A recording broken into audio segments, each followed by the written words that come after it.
On behalf of St. John's Universal School, I wish to extend a very warm welcome to all of you.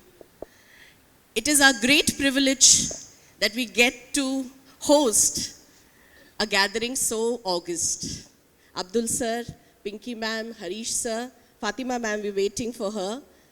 All the heads of our esteemed institutions that come under the umbrella of universal education, coordinators, teachers, my dear friends, a very, very warm welcome to all of you.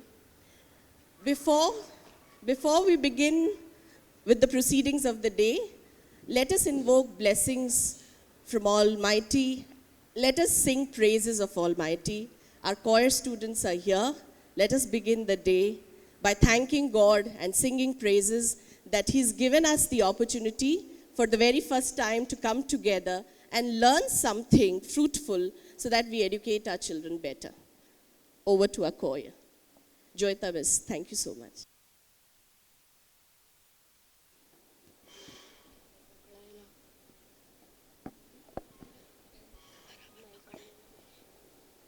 बराबर पकड़ो ना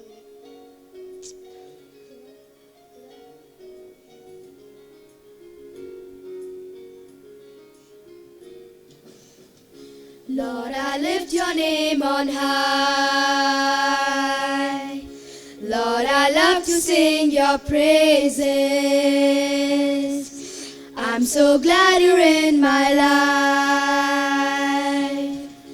I'm so glad you came to save us. You came from heaven to earth to show the way. So please guide me from today on the path you have paved to spread love and peace all the way and bring harmony everywhere. Lord, I lift your name on high.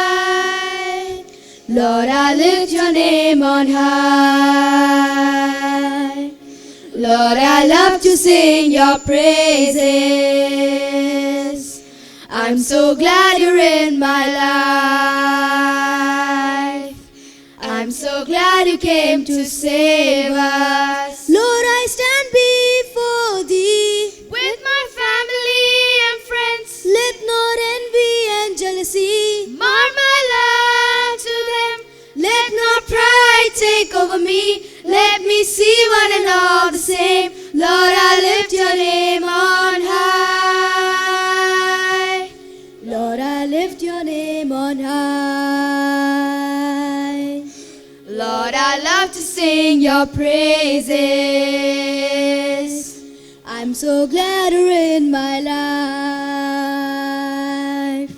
I'm so glad you came to save us. Lord, I lift your name on high. Lord, I love to sing your praises. I'm so glad you're in my life. I'm so glad you came to save us. Lord, I lift your name on high.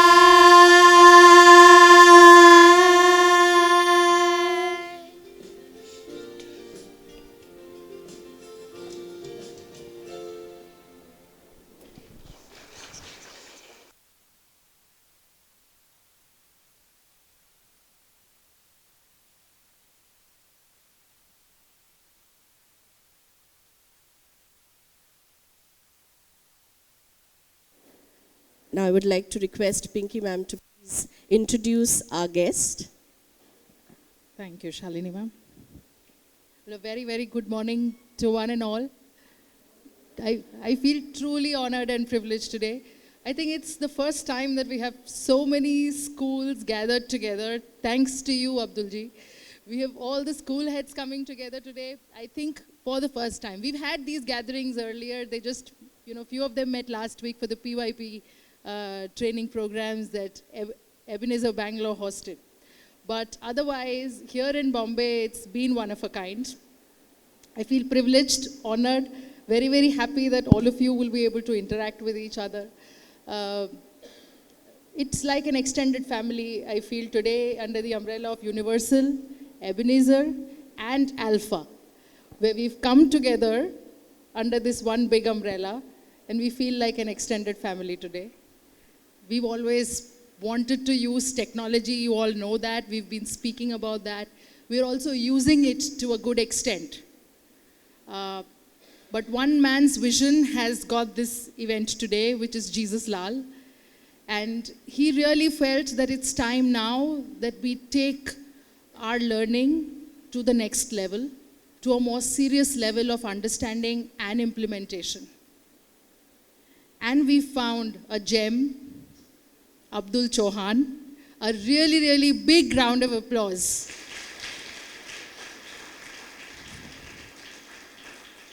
Sir is now on board with us as a lead. He's going to design learning for us, and he's coming as a lead on board with us, which is an honor and privilege for all of us. We will have his guidance at all times that will take us through the next level of technology integration and understanding. With great privilege, I would like to read a bit of his introduction. It's a huge one, lot of laurels, but I'll try and see what I can read. Abdul Chauhan is a teacher of 17 years and a school leader based in the UK. He's known for his pioneering work on mobile-based learning at ISA Academy, Bolton, UK. Since then, he has worked with a number of international educational organizations, as well as devising learning strategies based on mobile technology platforms. Currently, he is the Director of Development for the ISA Foundation Academies Trust in Bolton, UK. In addition to this, he is also the Director of Think Simple Limited, which is a thought leadership organization that provides support to schools and ministries of education in terms of vision and implementation. Abdul has also co-founded the very successful Olive Tree Primary Free School in Bolton, UK that utilizes the same mobile-based learning approaches. His programs focus on the idea of changing belief through simplicity and reliability, and have extended beyond the traditional communities that the schools serve. Apple, very important, refers to Abdul as one of the most innovative educators in the world. In 2011, his work at ISA Academy won the award under the Outstanding ICT Learning Initiative by the Times Education Awards of 2011. The BBC's technology correspondent, Rory Sellon-Jones' interview with Abdul provides a deep insight into the learning approaches that have been implemented. Through Think Simple Limited, Abdul provides strategy for leadership terms across the globe in order to ensure that a successful family-based learning program with iPads is achieved. The impact of this is on leadership and organization, has led the way in its development of learning technologies with a 1:1 family iPad program and Apple TVs as a learning solution that allows the use of 21st century learning resources and streamlined productivity in an educational setting, yet accessible from anywhere. He endorses equipping staff and students with tablet devices that allow for a range of benefits from cost efficiencies to expanding data and knowledge access. It also allows for a radical change in approach to space in mind, moving away from traditional offices to create more fluid areas that maximize the capabilities of new technologies to minimize the need for fixed location working. We've all been thinking about mobile libraries for some time now.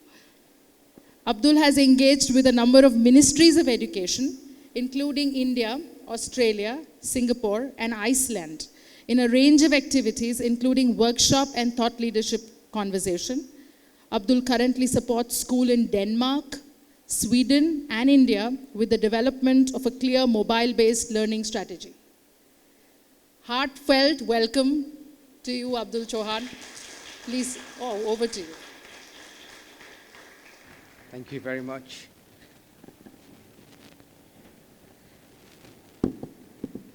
Oh, already. Thank you very much. Thank you. So kind. Thank you very much. Thank you. Okay, I'm just going to put this down. Okay, good morning, everyone. It's an honor to be here. I come to India quite a lot, actually, but usually I kind of come in for a few days, working with the school here, having some meetings here, discussions with principals and head teachers of, different organizations.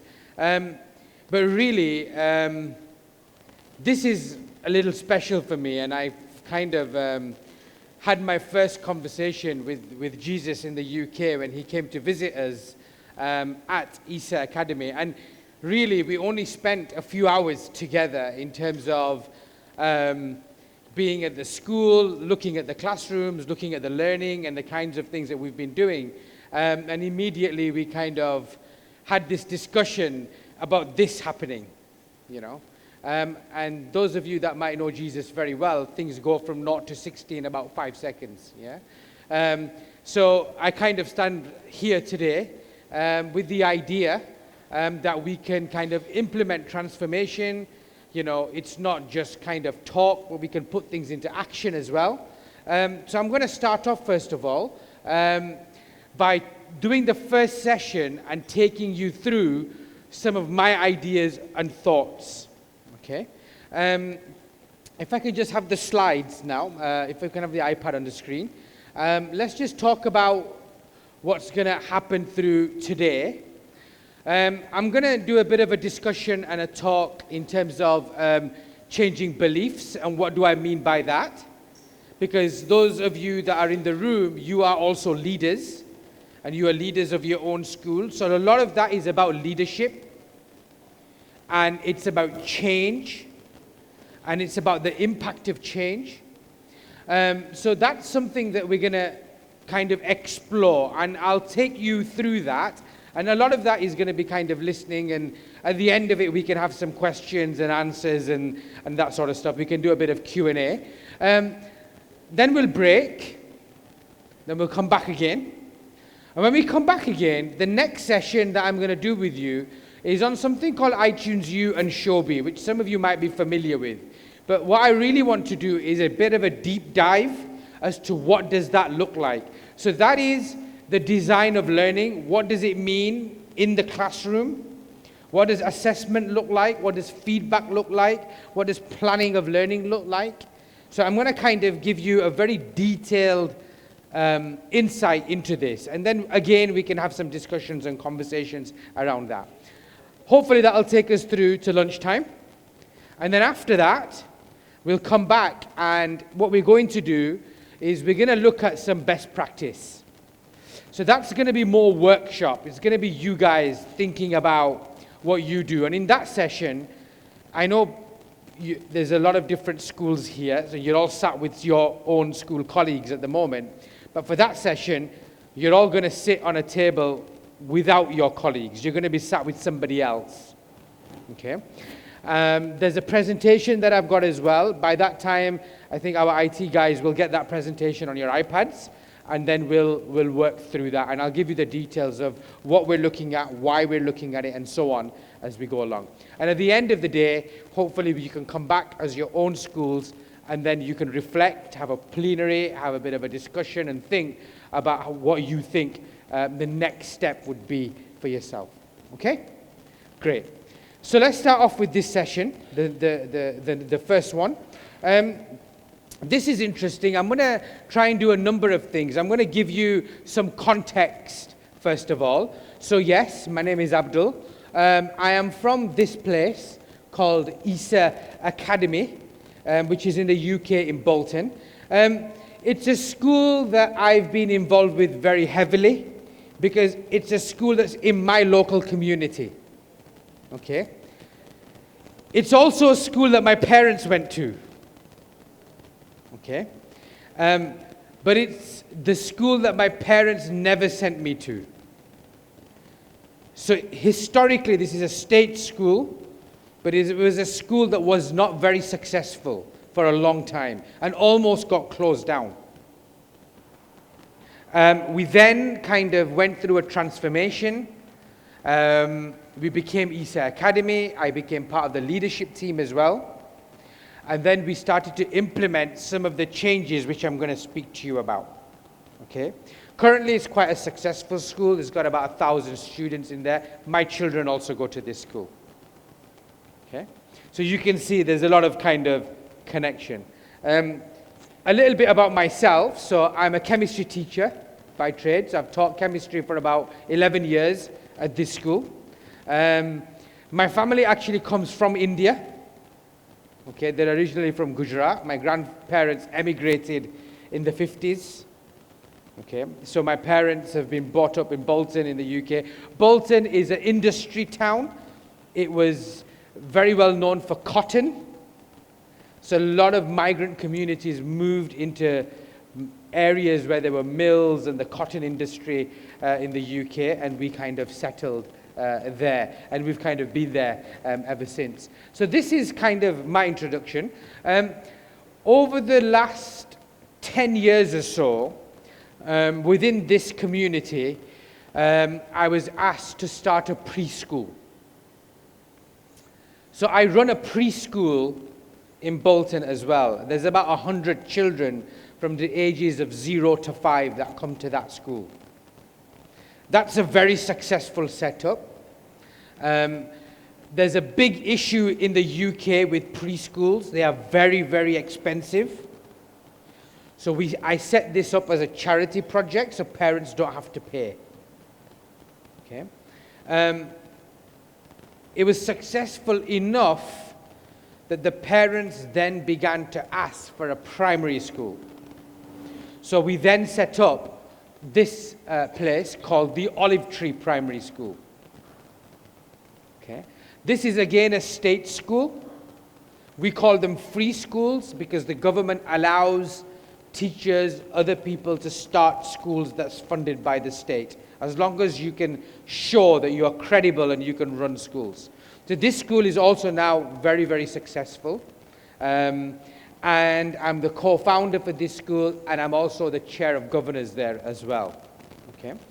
This school is from the ages of kind of 5 to 11. Okay. All the things I'm going to speak to you about today, all the things that you're going to see, we've implemented in this school as well. Now, with this school, it was easier because we started from fresh. So everybody that we employ, everybody that comes in, already knows this is how we work. At Isa Academy, we had to go through change. Change is more difficult, as you will know. Okay? So we had to employ strategies, and we had to employ different thinking, and we had to take small steps towards that transformation. So what's kind of interesting for me is really, I'm going to start off with this quote. Okay? This is a quote that I came across quite a while ago, but it talks about two types of people.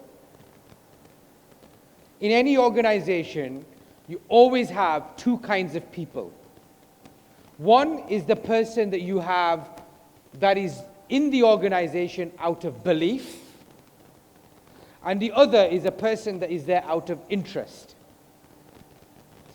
Interest means that I'm here because it's my job and I just have to be here because I get paid. Or it pays my bills. Or my boss has told me to do something and therefore I just have to do it. So we're there out of interest. But when people are in an organization out of belief, then it's very different. Because belief means that you truly believe that you're going to make a difference. And that you're in it with your heart. And that when a person is in an organization or they do their work, their job out of belief, they quite often go 1,000 miles, and still think that they haven't done enough. And I think education has a lot of people with belief. If you are in education and you are there out of interest, then it usually gets very painful. Becomes hard. But out of belief, it drives you. And we see that with children, right? When you change the belief of a child, their behavior automatically changes.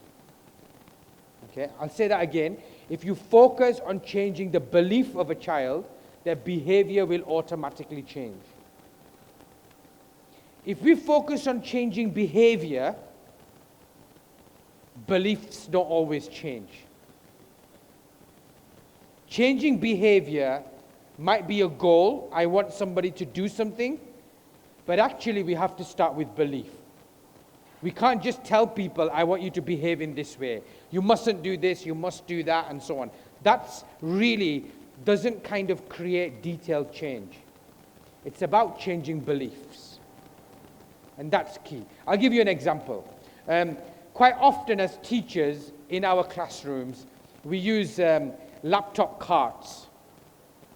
You use laptop carts? Yeah, you have 30 laptops in them. And usually, as teachers, we know that there will be 2 or 3 laptops that might not work. Okay? And then we give the laptops in the classroom, and then what happens? Some laptops might not connect to Wi-Fi, someone's forgotten their password and username. So that creates a certain kind of belief in our minds. It creates the belief that this might not work. So the behavior that we then have, I'll print 30 sheets of paper just in case. So that belief creates that behavior. Okay? So how do we change belief? It's such a big thing in an organization. How do we actually change belief? So for me, and through kind of my experiences, the idea of changing belief has come from 2 key ingredients. And we've learned this along the way. If you want to change belief, if you want people's minds to change what's going on inside, for me, there's 2 key ingredients. And even in these schools, I always focus on that. That's the question that I ask. The 2 key ingredients for me are simplicity and reliability. We focus on making things simple and making it reliable. Simple means that everybody can understand it. A good teacher is able to take something that is complicated and simplify it for the students. So the students think, I've got that. And the thing is, our profession trains us to do that. But unfortunately, sometimes as leaders and the way we work with our teachers, we don't implement that same thing. It's actually much easier to leave something complicated. But then you don't always get belief because it's too complicated. And people don't tell you when something's complicated. So simplicity is key. When something is simple, it begins to change our behavior. When you wheel the laptop cart in, the behavior that you might have is I'll print 30 sheets of paper. But the same teacher will go home on that same day and switch on the television, which is also a piece of technology. And because it's simple to switch on and work, they won't be thinking, shall I have a pile of magazines in case the television doesn't work? That doesn't happen. Why? Because this thing is simple and it's reliable. Every time I switch it on, it works. So we focus on this idea of reliability. If something we can do again and again and again, and it works, then actually, people's behaviors begin to change. So simplicity and reliability is quite key. And usually, when we have visits that come to our school. So we get a lot of visitors that come. And quite often they come and they want to look at the learning thing because I've gone somewhere and I've spoken and they want to come and see in practice what does it look like. So one question that we get asked is, you've given an iPad to every student. Isn't that expensive? We always get that question. And for me, that's an easy question to answer. Because it's a simple calculation. if I calculate how much printing I do for one student over 3 years, not in 1 year, but over 3 years, it's cheaper for me to give an iPad as long as, obviously, I'm not printing as well. So that belief and practice has to change. But I could very easily make the whole thing efficient. And we've been doing this for 6 years now, 7 years, and it's sustainable. Okay? But there is something in education that can be very expensive. And it can cost a lot. And for me, this is probably the most expensive thing in education. When we say this, we've always done it this way. Okay? Because when we begin to look and analyze efficiency and better way of doing things, then quite often we implement things for the good and for the better. But we have to measure and we have to check. Do we need to change? Is it going to be better? If it isn't, then okay, we keep it the same. But quite often what we've found, especially in our organizations now, is there are a lot more efficient way of doing things. And we begin to look at processes and systems and we begin to create change. Now, I'm going to share some things with you now. Because obviously, one of the focus is technology, and we put technology into schools. But really, the question that we had to ask ourselves, and I had to ask myself before we started doing this, is that what is the impact of technology? If you put technology into something, what should we expect in return? Or is it just a fad? Is it just a gimmick? Is it just something that it's there, but it's not really going to make a difference? So I want to ask that question. One of the things that we wanted to have is look at the idea of access. We wanted all our students to have equal access. That they can watch videos. If I put a video in my lesson and I showed something 6 months ago, they should still be able to watch it again. And some students might need to see something 4 times or 5 times, whereas others might need to see it just twice. Okay? One student might need to look up one word, whereas another student might need to look up something else. How quickly can that happen? That's what we wanted to do. We wanted that access piece.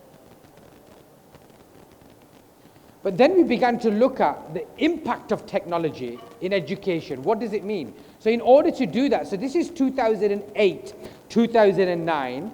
I'm trying to do a bit of research. I'm trying to find out what is the impact of technology in education. What should we expect in return if we're going to invest so much money? So in order to look at that, there were little or no examples in education. So I had to go elsewhere. So I did a search on Google, and I typed in 19th century surgery. And when I type 19th century surgery, I get images like this. And this is probably what we would expect, right? 19th century surgery. If you analyze this picture, there was lots of images like this, but if you analyze this picture, you see lots of things. You see the number of people that are working there. It's a very Victorian kitchen kind of setup. It looks very painful. Okay. But this is surgery in the 19th century. When I typed in 21st century surgery, I didn't type in technology. I just typed in 21st century surgery. And I looked at the images that came up. Lots of images came up, and they look like this. Now let's apply a bit of Bloom's taxonomy to this. Higher order thinking. Let's analyze and evaluate. Okay? Immediately you can see there's fewer people in the room. Okay? You could probably discuss about race, and the types of people that are in the room. You could even probably discuss the role of women and how that's changed. But one thing that you can see very clearly is the impact that technology has had on surgery. This is the key point. Technology is being used to do something that was not possible before. And that is a good use of technology. Because there are also bad uses of technology. And there are also poor uses of technology. Not every teacher that uses technology in the classroom is using it for the right purpose. The question that we have to ask ourselves is, what is technology allowing us to do now that we couldn't do before? Because in surgery, it's completely transformed. If you were to take this surgeon from here and transport him, okay, and transport him 100 years later into this room, what you're going to see is something, that surgeon will think this is some form of magic. Yeah, how is this possible? So this is key. I then did the same thing for education. I typed in 19th century classroom and 19th century learning. And when I type that in, I get images like this.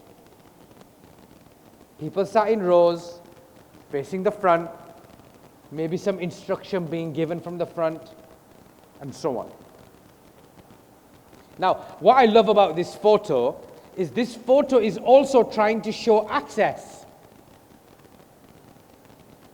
And it's being done with the technology of that time, which is books.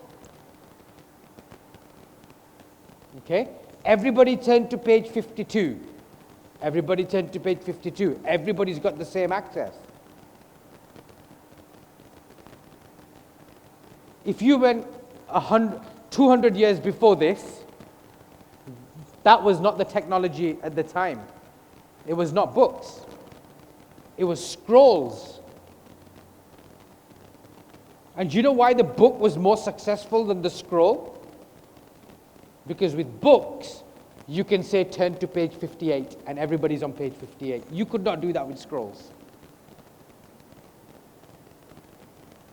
So it's all to do with access. We now live in a world where we say, look at this website, and everybody can go on the same website. Okay? So, it's 19th century, it's a classroom, they're facing the front, they're looking at learning, and so on. I then typed in 21st century classroom, 21st century learning, and I struggled. The images that came up, okay, there was one particular image that caught my eye, and it was this one. And I couldn't understand, why is this 21st century? There were other images, but they were just nicer pictures. Better furniture, nice classroom. So I kind of clicked on this and began to read about this classroom. So the reason why this was classed as 21st century is because at one time, this classroom at the front had a chalkboard. They then transformed to a whiteboard with whiteboard markers. Okay? But now, this classroom is going to get a smart board. You know, those interactive whiteboard things? And because it was going to get that piece of technology, it was now considered 21st century classroom and learning.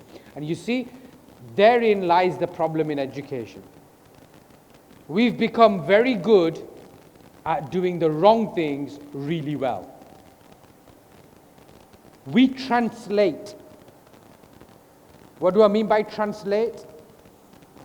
What I mean by translate is we've gone from chalkboard to whiteboard to interactive whiteboard. We've not transformed anything. If you brought this teacher from this classroom 100 years later, and you put them in this classroom, and you gave them a smart board, and you gave them one of those digital pen things, they could probably still use it and write it. Okay, it gives us a few added features. But for the amount of money that we spend for that, we can do a lot more. So one of my big kind of messages is that we need to stop translating and we need to start transforming. And the question that we need to ask ourselves is, what is the technology allowing me to do now that I couldn't do before? Of course, we can look at that in terms of our teaching. We can look at that in terms of the learning. We can look at that in terms of assessment and feedback. But we could also, as school leaders, look at this in terms of efficiencies and operational efficiencies, in terms of time, in terms of finance and money, in terms of space and learning environments. Because all of these areas can actually be transformed. So this is kind of the big message from me. What's really important is that it's possible to do it today. When we did the building that I showed earlier on, the ESA Academy building, I was involved in the design of that spaces and all the learning spaces within there. And the second day when I went into that school, I took a picture of some students in the sports hall. And what they were doing here is they're analyzing and evaluating. Okay? So there's a small Apple TV thing at the top. The students using their iPad to record the children, and her team moving about, and then she gives feedback. And they can watch themselves, and they can do the things that you see on TV, make it go slow, make it go fast, go back, tell people. You can look at yourself. So now we're beginning to use technology to allow us to do something that I couldn't do before. Before, I couldn't watch myself and evaluate myself and say, I need to do this better. Okay? My ability to analyze and evaluate is much deeper than it has been in the past. Okay? We've also now got to a point where we've been able to re-look at the way textbooks are created. So in my school now, we create our own textbooks. And that doesn't mean taking a textbook and turning it into a PDF. Okay? We're now looking at kind of transformation. So if I show you, so these are kind of the textbooks that we use in our school. And these are teachers contributing to this content. They are the authors. The books go live. The teachers get the accolade of being a published author. Okay? And we can do some magic stuff. If I look, I was showing this Vikings book earlier on, but hey, look, we've got chapters. We can put lots and lots of different images and libraries and things like that in there. But where it really begins to allow us to do stuff that we couldn't do before is we can actually put videos in there. And children can watch this offline without the internet. Okay? If I swipe across, and if I just manipulate this object, I've got 3D objects that I can move about. Okay? So again, it's kind of giving me things. I've got interactive things that allow me to kind of color in objects and do different things and so on. But what I really like about this is that if I take some text, in this case it's this, and I'm just going to highlight this word, and if I do look up, it will give me kind of a quick dictionary definition.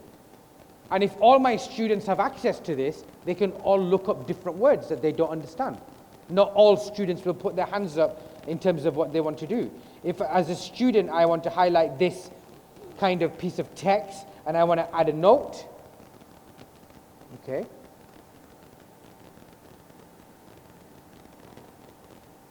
Okay? What this will do now is that it will actually create notes for me.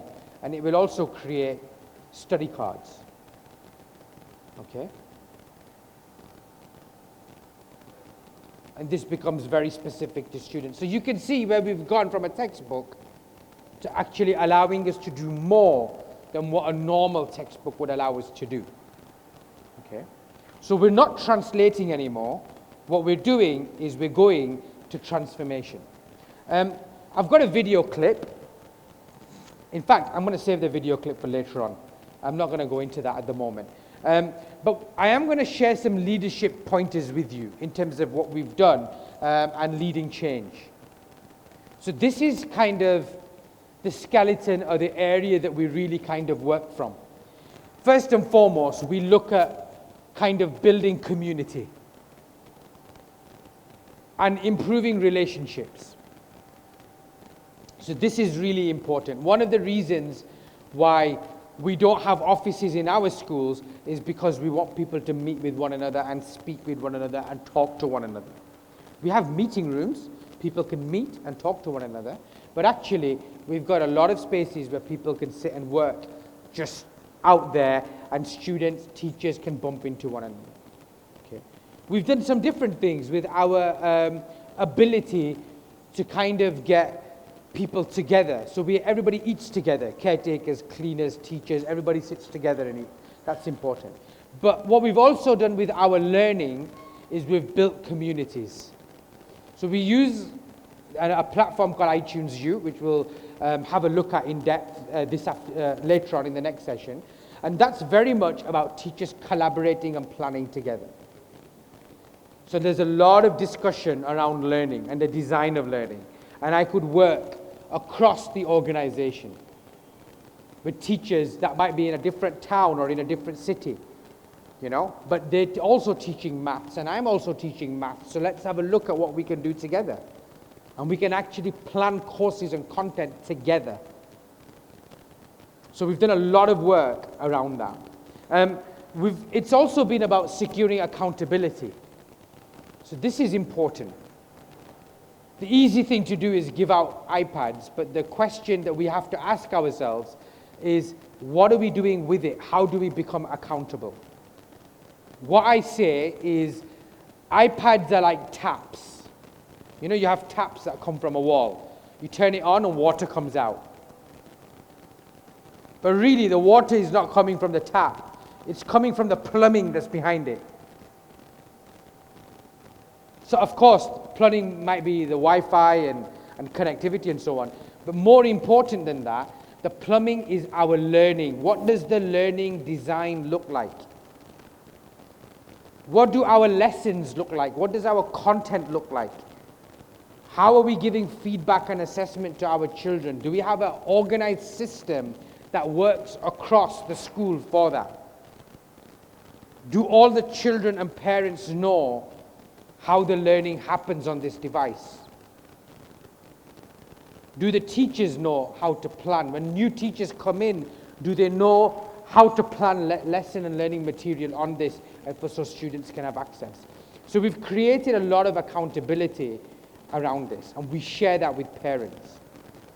We have events for parents where we show this to them, and even when we give out iPads to our students, we never give it in school. We have a big event in the evening where parents must come with their children. Well, we don't talk about the iPad, we talk about the learning on the iPad, and what does that look like? And what does it mean for parents? And that's an opportunity to change the belief of parents. Because for most parents, and generally the public, the iPad itself really only does 5 or 6 things. You take photos, you can browse the internet, you might be able to do some shopping, there's games and app store, you can do email, maybe a couple of other things, and that's it. They don't know about iTunes U, they don't know about the learning concepts, they don't know about design, they don't know about any of that. So it's really important that we bring parents on board and get them to understand why we are doing this. And why is it important? And in many cases, there's been examples of schools that have gone down this route and it's not worked for them because they've not changed the belief of parents. They've not looked at accountability. They've not designed the plumbing. So that is really important. In good schools, there is consistency.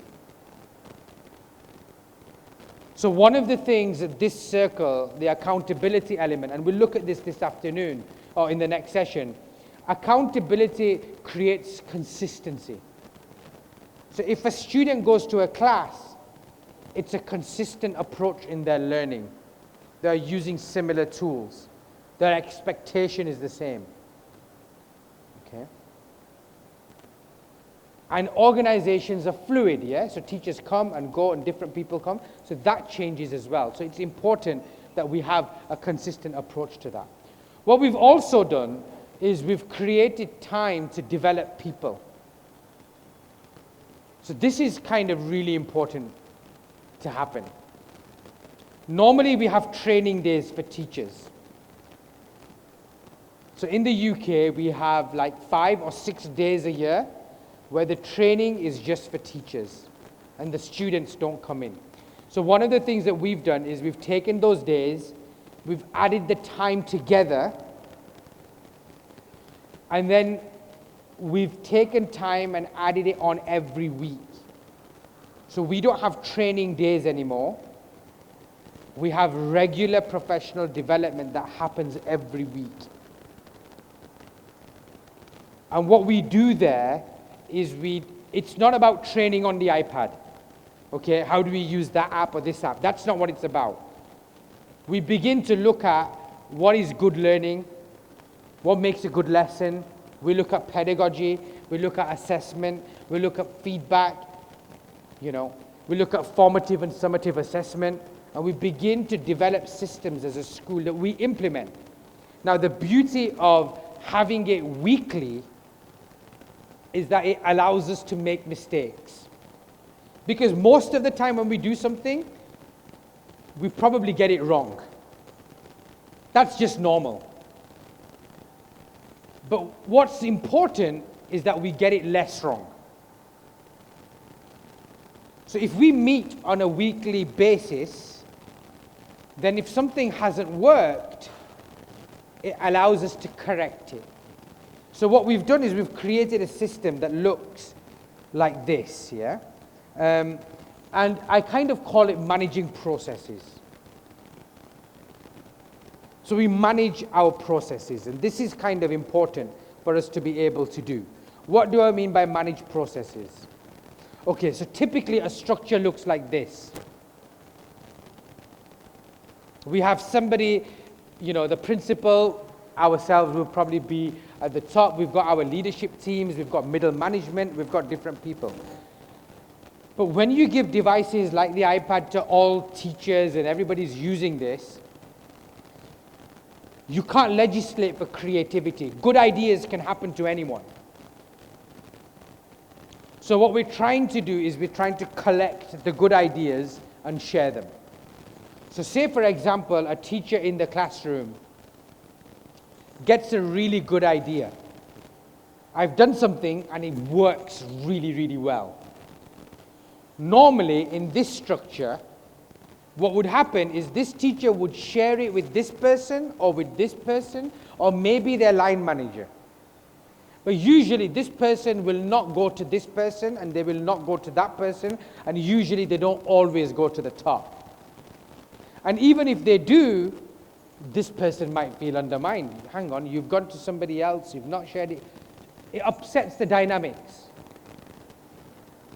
And sometimes the person at the top is getting 100 emails a day from different people, okay, and is not able to.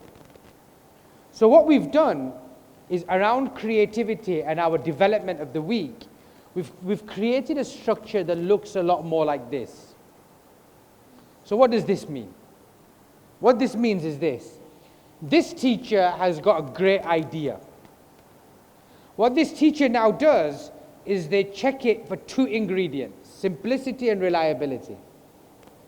Is it simple? Is it reliable? I've not just used it once and got excited.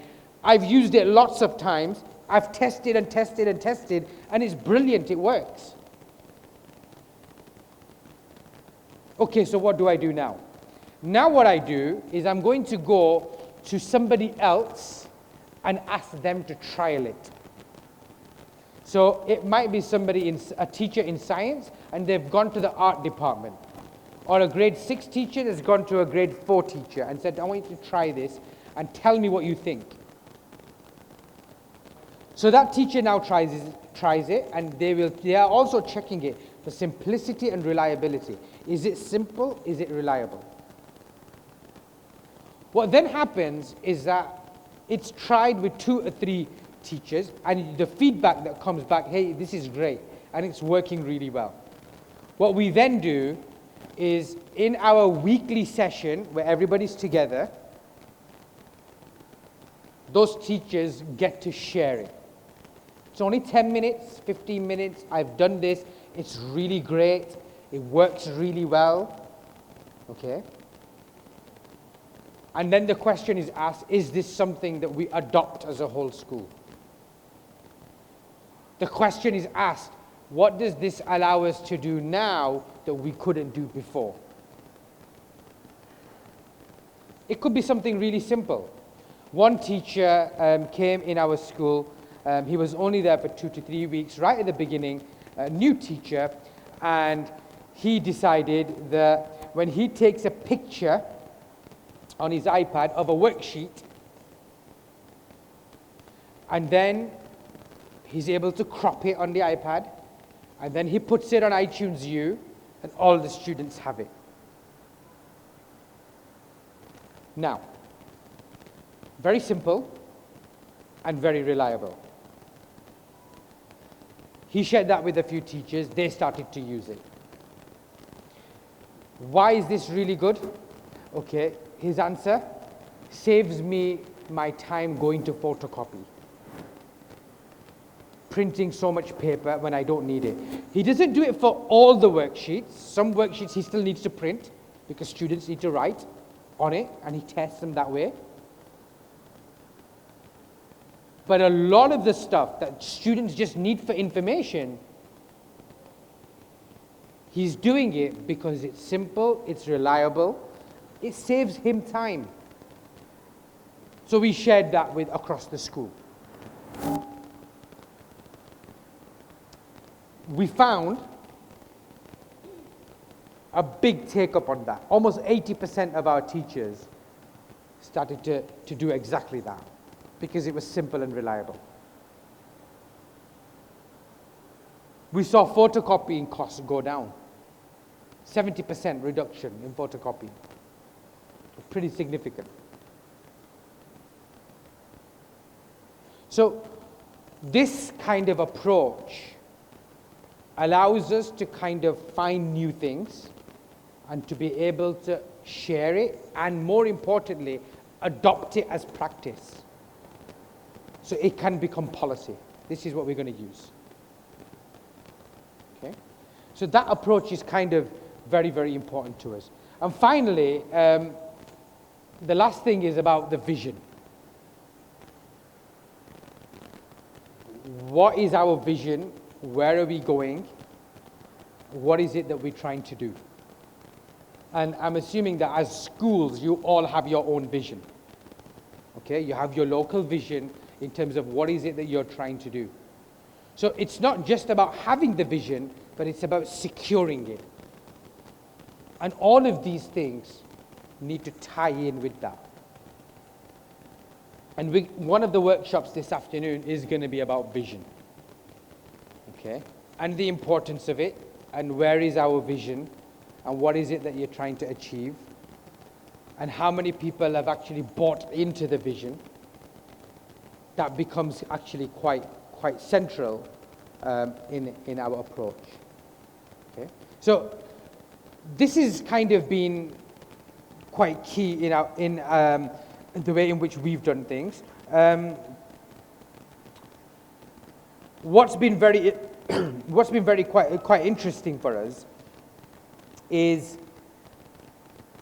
the impact of this, because impact is really quite key.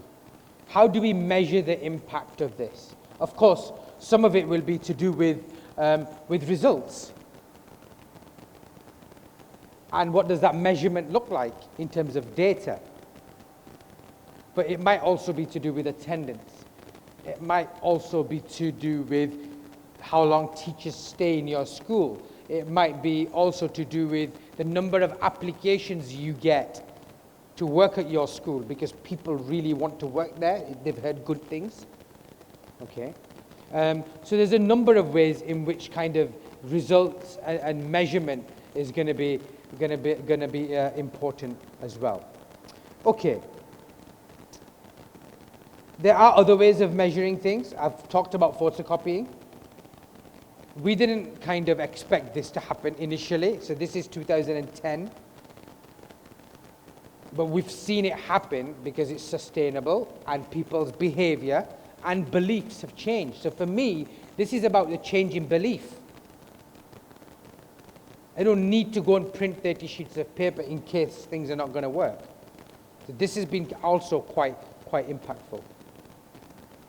Okay, right. Just kind of moving on from there. As you know, in the UK, we're big on inspections.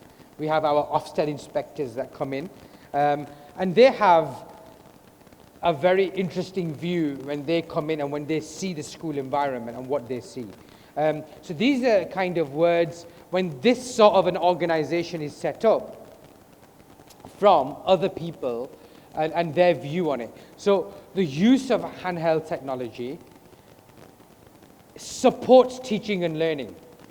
Quite often, people ask the question, which is the best app for science? Or which is the best app for English? The answer to that question is the best app for science is the science teacher. The best app for English is the English teacher.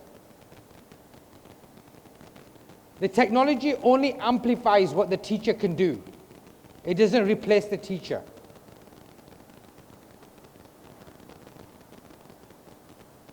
So what's important is for us to understand the role of this and where it integrates and how it's going to work. That's really key. This isn't a replacement. There still need quality assurance. We still need to check what's going out there. Okay? But what this does do is it creates transparency. If your learning becomes transparent, it's very difficult to make rubbish lesson plans because everybody can see it. Okay? This was interesting to us.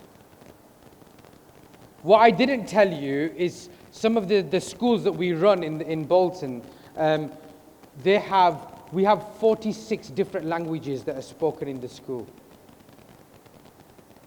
They have a very high number of international new arrivals. So teaching them language and English, it's a big focus. So one word, or two words that mentioned here, ready access. That becomes almost, it's a moral imperative for us that students have access to learning. We cannot be in a position where children go home at 3 o'clock or 3:30 and they don't have access to learning. In fact, if you do a very quick calculation and you work out the amount of time a student sits in front of a teacher, of the whole year, it works out to something like 10 to 12% of the whole year. If you are able to provide access, so the tap and the plumbing, then that 12% suddenly increases to up to even 20%. So a fifth of the year they have access to learning and they can watch things and read things again and again. And that becomes quite kind of powerful. This becomes actually really interesting for us as well. So this is saying that the technology is promoting investigative skills, and that's quite key. Investigation, getting students to find things out, becomes really quite powerful. It's not just a source of feeding information to children, but getting them to investigate and find things out and look things up. You know, I'll give a science example. You can do a lesson on photosynthesis and looking at leaves, and you could sit in the only room where there are no leaves and no photosynthesis happening. Or you can go outside and begin to investigate and begin to look and begin to collect information and arouse curiosity and get students to think. Of course, that's augmented by being in the classroom as well, but that freedom and flexibility of going out and exploring becomes quite powerful. Okay. The other thing is of course, this is an area in the UK that we kind of focus on as well, and of course, it may be discussions that you have here, and that's very much, you know, about the kind of bullying and other things that can happen in schools with devices. Okay. We make these devices the safest device because we can monitor, we can see what's going on, and we ensure parents are kind of aware of that as well. So a number of things there that have been kind of mentioned. I'm going to kind of summarize and I'm going to finish off. What's interesting about this journey is that there will be hurdles. There will be obstacles that we need to work around. A lot of it is about change. And change is always difficult. But what's important is that in every organization, you have three kinds of people. So whenever you announce change, it's a bit like this. It's like standing on an island and telling everyone, hey guys, we're on this island, we've been here for quite a while, we're now going to move to another island over there, it's much better over there. And as leaders, that's what we do, yeah? We tell people, we're going to move to a new island. So as soon as we say that, some people in our team are already in the water swimming towards the island. We'll call them the swimmers. Okay?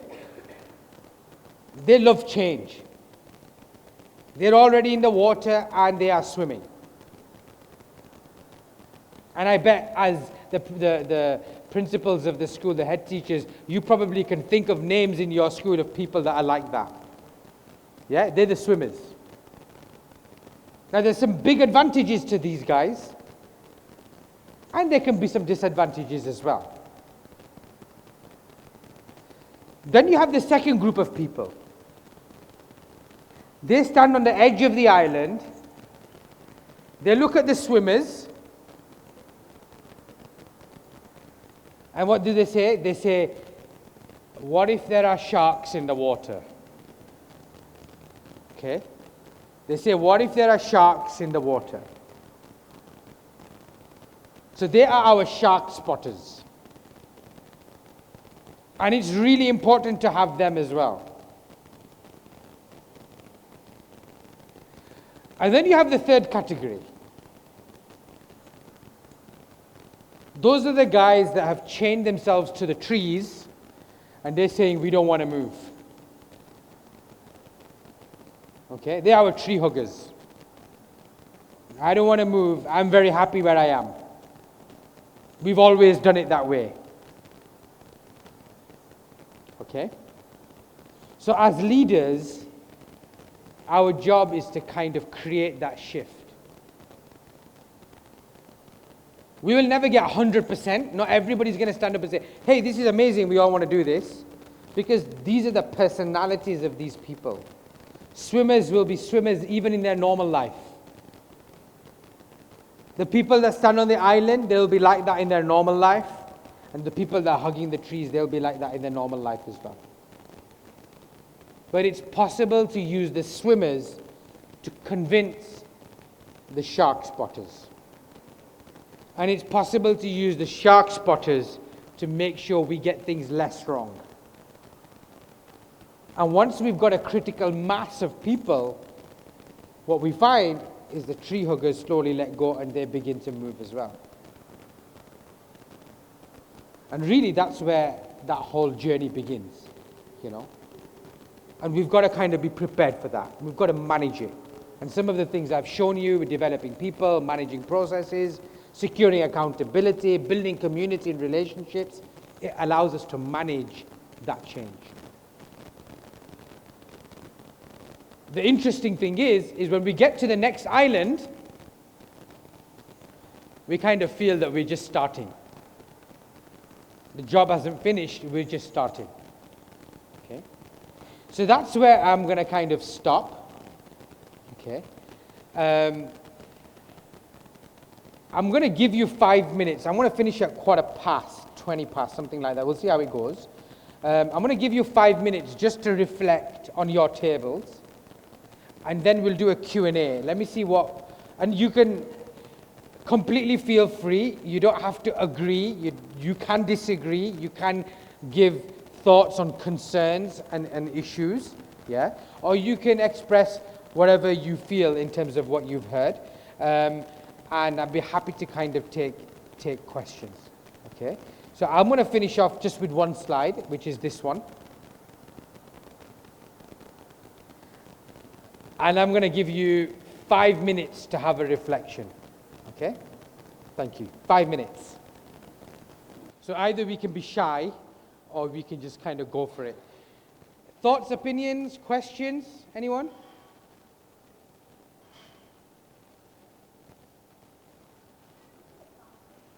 I'm just going to give you this. I'll give you that. Many things without fear.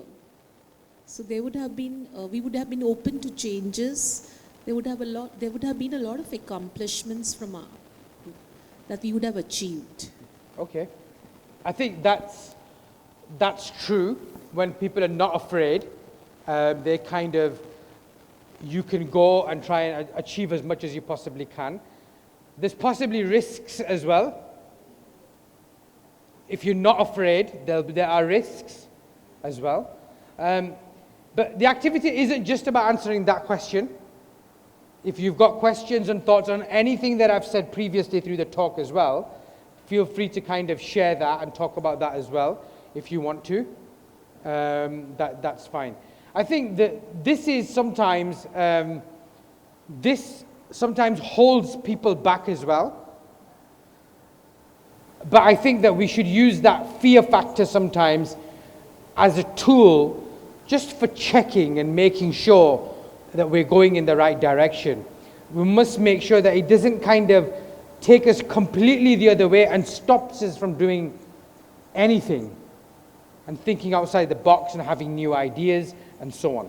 So I think it's important to kind of have that balance. Anybody else? I'll get you the microphone. If I'm not afraid, I would not have, I'll never think about the consequences a particular thing may cause. If I'm implementing something, I'll not think what will be the consequence. I'll just try. So that practice of trying, I think, that is something important. That's a really, really powerful that. Having a goal. Let's have a goal. But you see, what's important is having the framework in place that if I have a goal and it doesn't work, it's okay. Which is the reason why we have our weekly sessions with all the teachers. It's a lot like this. Round tables, people are sat round, and we're having a goal. Hey, we're going to try this. Let's have a look. I'm not guaranteeing you that it's going to work. But at least from now until next week, we can have a go and we can come back and we can say, we tried it, it's not worked. Or it's not simple. Okay? It's just having that safety net in place. But the ability to have a go at new things sometimes becomes dead in an organization. And that means we don't kind of, we don't have the ability to innovate, and we don't have the ability to try new things, and sometimes things can become very stagnant. We live in a world where things are changing all the time. It will be difficult to find somebody in the room that has a mobile phone that's 5 years old. But in schools, you will find technology that's more than 5 years old, easily. Yeah? So if our ethos is that we're preparing our children for the future, then we've really got to think about where do we stand and where do we sit. Because one thing we have to understand, whatever we do today is going to change again tomorrow. What's our organization's ability like to accept change? That's important. Anybody else? Yes.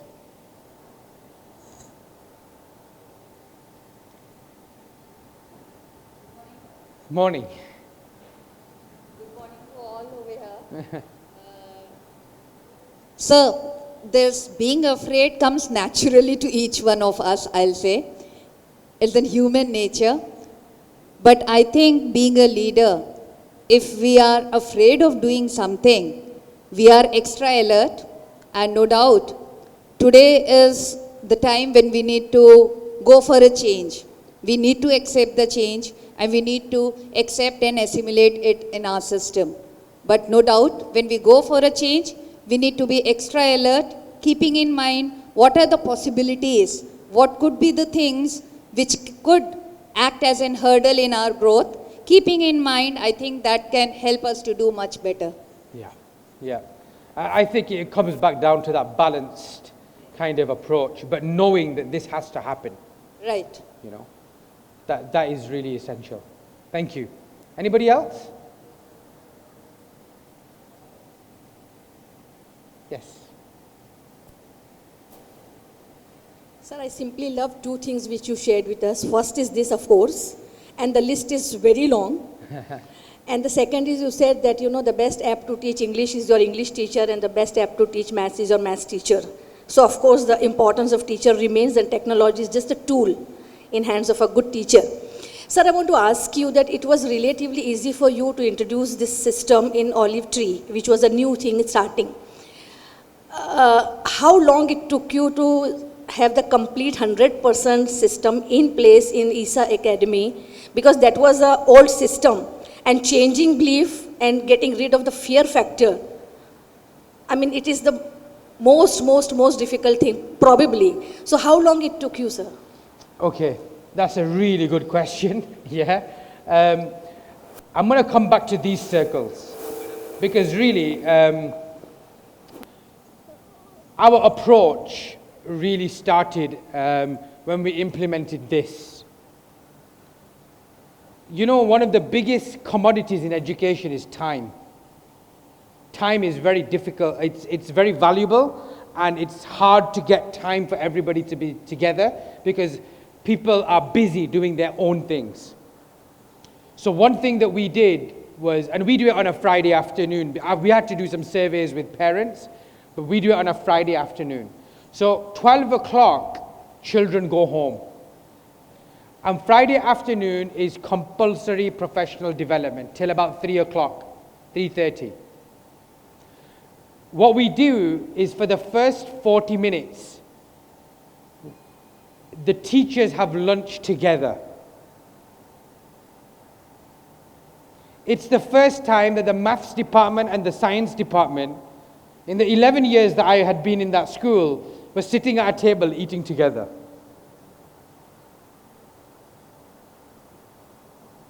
And some of our best ideas began to happen from there.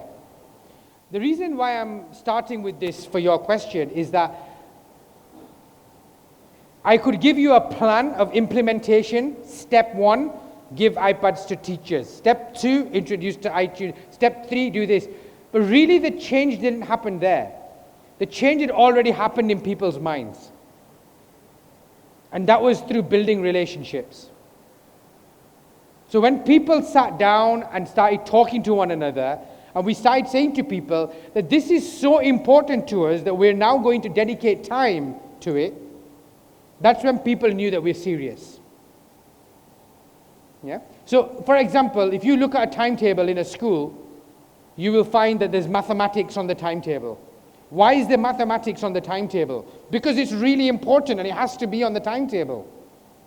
So if we want to develop change for teachers, where is that on the school timetable? It doesn't happen through emails. It doesn't happen through once in a term, as principals, we stand up and we give a State of the Nation speech. It doesn't happen through that because, by the 1 week, all of that will be forgotten. You ask a teacher, what did the principal speak about on Monday when it was a training day and so on? They've forgotten.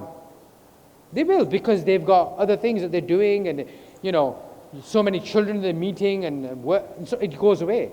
So that regular development becomes the key to change. But to answer your question kind of specifically, we did it over 6 months. Okay? We introduced a number of things that we said, these are non-negotiables. This is what teachers are planning on. This is what we're using for assessment. And come the next term, students will be walking in with devices and they will be enrolling onto your courses. And we'll look at that in the next session in a bit more detail as well in terms of the planning. But really, it came back down to that belief part and that change. Okay, any other questions, thoughts? Okay, we'll stop there for break. How long is the break, should we say? 20 minutes, half an hour? Okay. We'll come back for 10 to then, 10 to 11. Thank you.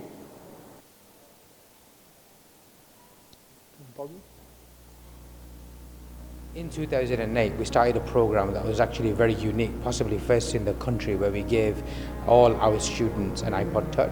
In 2015, we've come such a long way in the way in which we use these devices now, because for one, all our students now use iPads and they can access all their lesson materials and content through a platform called iTunes U. Teachers upload all of the learning, all of the lesson content, all types of creative content onto iTunes U. I think that the technology gives you independence because you don't have to always rely on the teacher. I think it takes the lid off learning. So students are not only able to learn when they're there with you in the classroom, we can set them prior learning tasks so they arrive in our lesson with the knowledge of the key content. That means we can spend the time in the lesson extending and deepening learning and asking them to use higher order thinking skills. I basically have 24-hour access to all of my learning tools, all my revision tools. Every lesson that I've done throughout the whole year, it's all there, so that'll probably impact my grades a lot. We're moving students away from having secretarial type skills to having more CEO type skills. So it's no longer just word processing, and working on spreadsheets and so on. But for students having the ability to be able to create, plan, present, problem solve. I think it's also changed the professional culture amongst teachers because we plan these learning journeys together. So we're making sure that whatever teacher you have for your subject, you're getting access to the absolute highest quality lessons that can be produced by a team. My parents can look through it and it engages them as well when they're looking through iTunes U courses. They tell me that they'd want to be back at school now, with some of the technology that we have. Parents can see exactly what their children are learning at school. So instead of asking, have you got any homework? They can just look at the iTunes U learning journey. You'll be able to see exactly what your children are learning here and be able to communicate with teachers really at the click of a button. Okay, that's just a quick introduction into iTunes U and what that looks like. We're going to take a more detailed look, but what I'm going to do is I'm actually going to go back a little bit and I'm going to introduce you to this. Now, I know if you're already working with iPads or you've kind of turned up to some of the workshops, you'll have come across this model. This is known as the SAMR model. It's something really basic, okay? We've just used this as a tool for reflection for our teachers. It's not something that is set in stone. We use it as a model for teachers. It's for teachers to use as a language when they're discussing and collaborating in terms of their planning of lessons and work. Okay? So earlier on, I talked about translation and transformation. So this kind of model has been put together by a gentleman called Ruben Pantadura. He's done some research into the way in which technology and education should be working together and learning, and he's come up with a model. Okay? So if you came to any of our schools, they use this language. So Friday afternoon, when our teachers get together, we introduce this model to them. And literally in 1 week, everybody's using this language. Okay? So again, you see an app, we then begin to describe that app or describe that practice or that pedagogy or that worksheet or that task with the words that we're going to kind of learn and come across now. I'm just going to take you through it. It's dead easy to know. It's a bit like a ladder, but it moves up and down. It's not set in stone. So the first kind of phase is something that's called substitution. Okay? Substitution is when it's a very basic form of translation. You're using technology, but you're using it for the same task that was done before. Okay? So for example, I have a task in my class, and I'm going to use chemistry examples because I'm a chemistry teacher, yeah? And I'm going to say, okay, we're going to talk about the history of the periodic table. So normally, if there were no iPads in the classroom, my task would be to the students, okay, you're going to do a little bit of a research activity, and then I want you to write 100 words on the history of the periodic table. And they would have got a pen, and they would have got their books, and they would have written 100 words. Now that they've all got iPads, they might just open up a word processor, Pages or Word, and they just type 100 words. Okay? It's a very substitutional activity. I was writing in my book before, and now I'm just typing on the iPad. It's very basic. Okay, somebody might argue that I'm using a word processor, so I'm augmenting, next phase, augmenting. What does that mean? I've got a few extra features. If I spell my word wrong, a little red line comes up at the bottom, and it tells me that actually, you know, you've spelled this word wrong. I can't do that on paper. Okay? So we kind of moved it up a little bit. We call that augmentation. There are lots of apps that are just substitution and augmentation. Do you see how the language is now beginning to develop? So in my school now, a teacher might turn around and say, hey, I've got this fantastic app for chemistry. We look at it and we say, yes, but it's just substitution. Or it's augmentation at best. So let's move it up a bit. What else can we do beyond augmentation? The next, you won't be able to see it from where you are, but there's a very thin line that we've put in the middle here. I'll tell you what that line means at the end. But we're going to move up to the next level, which is called modification. So modification is now when the type of technology that you're using means you can change the task that you're setting the children. So just think about that a moment. The task that you're setting the children can now be different compared to the task that you used to set them. Okay? I'm going to show you an example of that. In fact, I'll show you an example of that now. Okay? So the activity that I'm going to set the children, because of the type of technology that I've got, it's different. So look, I'm going to bring up an app. This app is one that we use. It's called Explain Everything. Okay? A lot of schools that use iPads use it. But what's different about this is, look, I'm going to open this app. I'm just going to tap on the plus. You don't need to know how to use the app. I'm just showing you an example. I'm just going to open this, and it comes up a little bit like a board. But how is this modification? So normally I would ask, say for example, I'm teaching the 11 times table.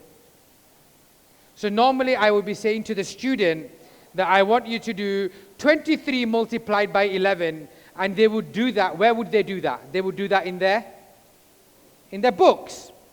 Okay? But now I'm changing the task. Now I'm telling the student, I want you to do 23 times 11, but I want you to use explain everything, and I want you to explain how you're doing this, and I want you to send this back to me. So, watch this now. So I'm a student, and I'm going to do 23 times 11, and I'm going to send it back to you. Hit the record button on there. Okay, 23 times 11. So this is how we do 23 times 11. I take 23. I'm going to multiply that by 11. I'm going to take the 3 at the top right-hand side, and I'm going to put it here. I'm going to take the 2 on the top left, and I'm going to put it here. I'm going to add the 2 and the 3. The answer is 5, and I'm going to put that in the middle. And that's how I multiply by 11. Stop record. Okay, now watch. Watch. There's a little button on the bottom right here. I'm going to tap that. I'm going to give it a name. Okay. Save it. It's going to ask me where do I want to put it. So I'm still a student, and this is my iPad. I'm going to do it on photos. So it's now making this thing for me. And now, once this is made, I've completed it, I'm going to send this to my teacher. So let's just go to photos. Go right to the bottom. Come on, there we are. Watch this. So I'm sending this to you now. Before, you would have got a piece of paper with the child's working out, and you would be figuring out how has the child done it, have they got it right. Now the student is sending this to you. Sound on? I'm going to multiply that by 11. I'm going to take the 3 at the top right-hand side, and I'm going to put it here. I'm going to take the 2 on the top left, and I'm going to put it here. I'm going to add the 2 and the 3. The answer is 5, and I'm going to put that in the middle. You get the idea? Can you see that the way the task that I've designed now is different? Because the child has to speak and explain what they're doing. I've just done an 11 times table. I could have sent them an exam question, and they have to explain, and they have to talk. You can't just cut and paste.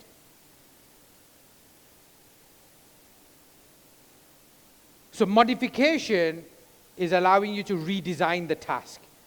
You can't do that activity if you haven't got the right type of technology.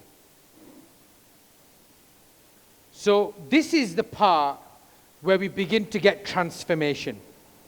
Finally, the top is what we call redefinition. So redefinition is when you're taking it to a level where you thought this was not possible before. Before, without technology, it's not even possible. Okay? So being able to Skype somebody into your room on your device and be able, something simple like that, it's still kind of redefinition because you just couldn't do that before. Okay? Anything above this line is pedagogical. Okay? It's on practice, and it's about teaching and learning, and it's about the way you design learning. Anything below this line is usually just to do with the technology itself. You're not really using it at a deep level. Now, sometimes we do have to do substitution. Okay? Sometimes you do have to get children just to type a document. But what we have to think to ourselves in our process of planning, and this is what we do on Friday afternoon when our teachers plan together, is they begin to use this language. Okay, let's do a task. We're going to teach about, I don't know, it's a primary school, we're going to teach about the Vikings, yeah? And who the Vikings were and what they did and so on. So the tasks that we're asking the children to do, the staff, the teachers reflect on themselves and begin to ask that this task that we've designed, is it at modification and redefinition level, or are we just substituting? And they reflect on that. It's giving them language to be able to think, am I using this well or am I not using it well? That's important. It's also important for teachers to know when not to use technology. That's also in the design. Okay? So that's really important. Please don't think that I'm stood here and saying every lesson is going to be on iPad and everything is going to be about, it doesn't work like that. The focus is teaching and learning. It's about good outcomes. It's about developing children. There are tools that we can do amazing things with, but there may also be times when you don't want them to use that, and we have to specify that as well. So the SAMA model is brilliant to get people to think creatively about the types of tools that they're using. Now, I normally do this exercise, but I'm not going to do this exercise with you guys. But it's worthwhile, if you are at a school where you do have iPads, you can take this. If you want these slides, I'll give these to you. It's worthwhile going through this with your teachers. And one task that you can say to them to do, on every iPad, there is an app called Pages. Okay? So it's like a word processing app. It's called Pages. It's free on the iPad. So one thing that I ask teachers to look at is look at Pages and how do you use it in a substitutional sense? How do you use that same app in an augmented way? How do you use that app to modification and how do you use that app to redefinition? Now, usually teachers get these first two very easily.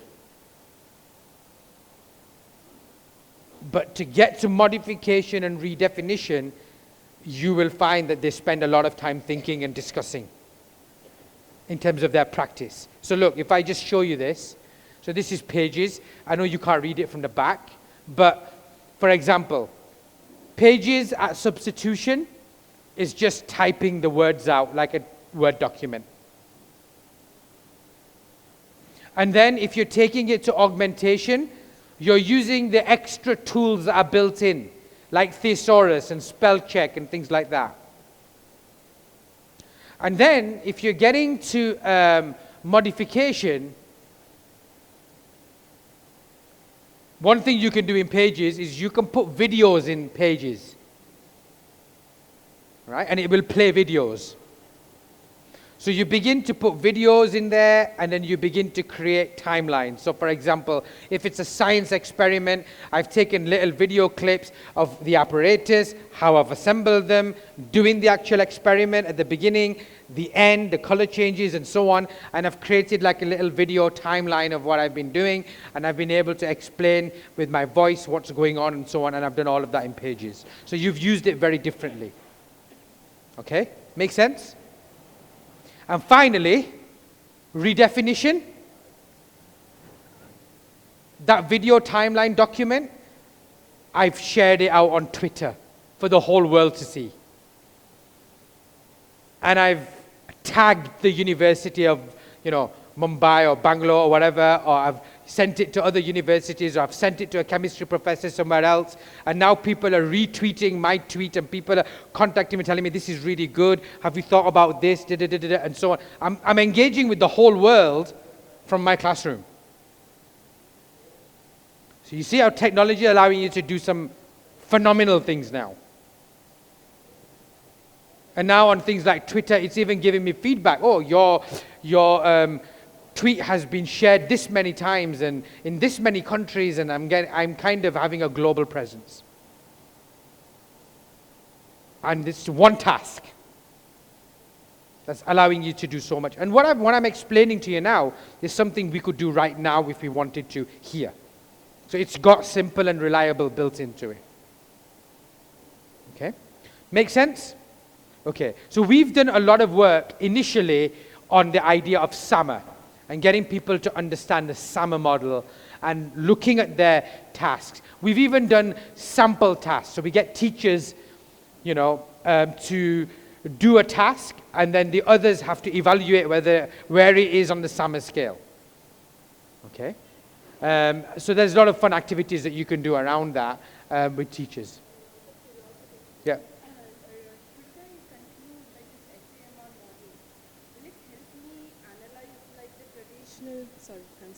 The traditional approach versus why I should use technology? Is it to analyze? You can use it traditional versus where you have got technology in there. What's kind of important? Rather than an analysis tool, we tend to use it as a reflection tool. Yeah, okay. Yeah? So I probably wouldn't say that, I can analyze the whole school with this. But when we do lesson observations, when we go into lessons, as leaders of a school, we look at SAMR as well. Where is the lesson on the SAMR scale? You mean to say a particular topic, for example, in mathematics, I take a topic like division, and there's where I apply this Yeah. SMR tool. So, the tasks that you're setting the children, that's where you're applying this. Okay. And can you come back to augmentation again? Yeah, augmentation. So augmentation is a little bit up from substitution. It's something that is giving you a few extra features. Okay? It's giving you a few extra features, but it's not completely changing the task. Yeah? Sorry to interrupt. It's okay? No. It doesn't necessarily mean to help with vocabulary, right? It doesn't necessarily. No, it's only a feature. It doesn't have to be to do with vocabulary. Right, because when I take English as a subject, Yeah. where I really want my student to learn the spellings, like the spellings all by himself or Yeah. herself, we don't want the student getting help from this. Yeah, from the basic spell checker feature. and things Yeah, like that. that's- No, I get that. So you would design the learning according to that task. So in that case, it's important that you don't use an app. You may not even use technology for this. Yeah. So that's a place where you wouldn't. So we're going to come on to that. We'll do that through iTunes U. Yeah. This is just a reflective tool that you can get teachers to kind of look back on themselves and think, where am I doing this? You already have tasks that you've set in school. Right? You already have tasks. If you pick a task, you should be able to apply this to it. Where are we in this task? What could we have done? If there's a task and there isn't technology being used, can you put technology in there that allows you to kind of modify it and kind of redefine it? Okay? That's really what it's for. It doesn't have to be with vocabulary or words. Okay? Everybody okay with that so far? Right. Any questions on the SAMR model? Okay. Right. Moving on. I have to go through this before I kind of start going into iTunes U, because the way we've designed our courses, it works through the SAMR kind of environment. So look, we're going to look at iTunes U now. Yeah? Let me explain what iTunes U is. So in the UK, a lot of schools have been using learning management systems. We, as a school, had lots of learning management systems, and they kept changing. After a few years, they change again. We decided to go for iTunes U, which stands for iTunes University, because it's used purely as a learning platform. It's only used to design learning. It's used by lots of universities. Okay, so MIT, Stanford, Oxford, Cambridge, all the big guys, they have material and content on there. The material is all free. We can make courses on there that are private, so only our school and our teachers can see them. And we can make courses on there that are public. The whole world can see them. And that's in our control. It's up to us to decide whether it's public or whether it's private. Most of the time, we keep them private. Okay? So, the other thing is that it's free to use, although there is an institutional license that we have to apply for as a school, which is free, but they verify that you are an educational organization. That's what that is for. That's good for educators because it means that you can't just get rubbish on there. You have to be an educational organization. So if I just bring up the app, I'm just going to kind of go through this with you.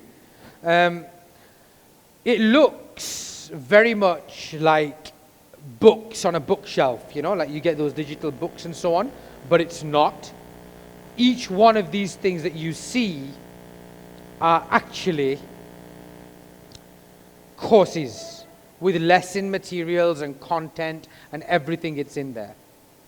Okay? If right at the bottom, okay, there's lots of different buttons, my courses, instructor. There's one that says featured. So I'm just going to tap on featured. Okay? Just going to tap on featured. And this is now going online. Okay? Let me just see where this takes us. I'm still connected.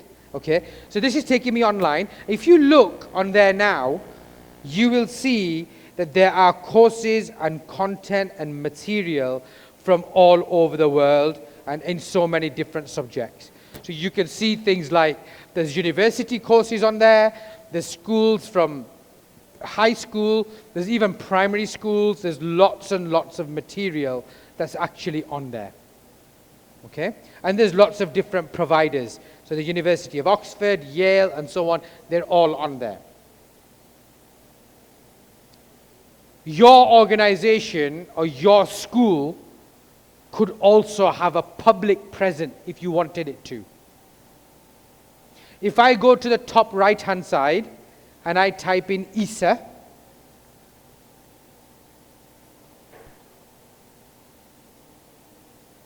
I'll type in academy as well. Let me see if it finds this.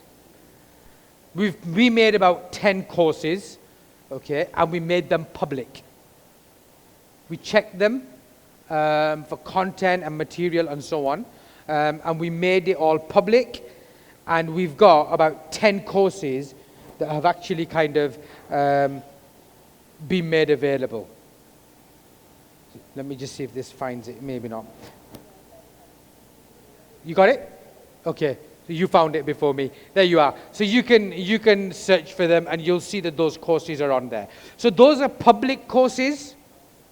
They've been downloaded. You can't see this, we can see this.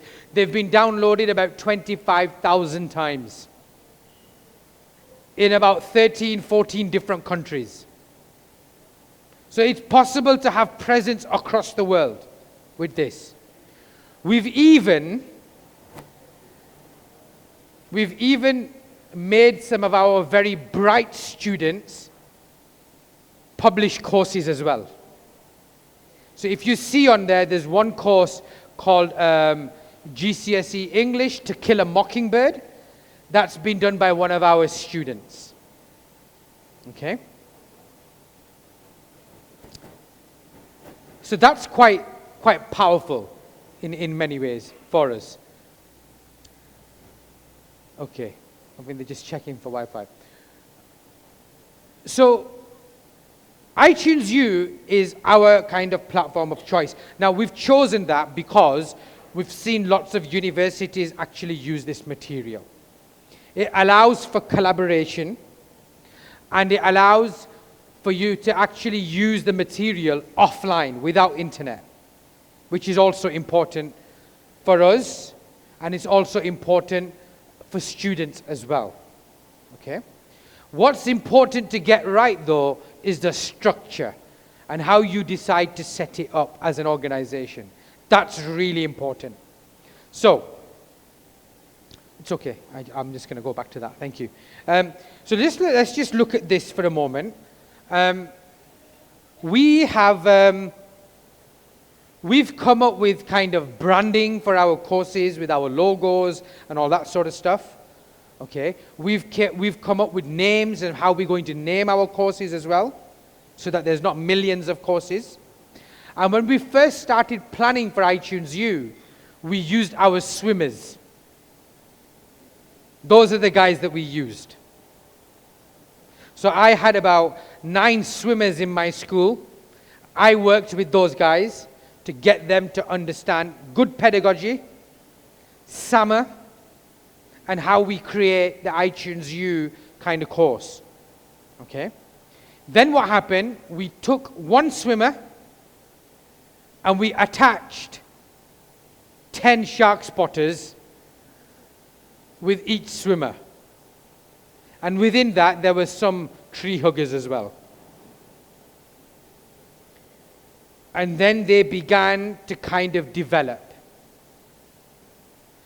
And what this meant was that very quickly, so imagine Friday afternoon, children have gone home early, they've had their lunch and all that sort of stuff together. Then they come into a room like this, there's round tables, okay? And then the swimmer is sat with their kind of team that we've already created. And then they begin kind of hands-on. Let's have a look, let's create this, let's do that, and so on.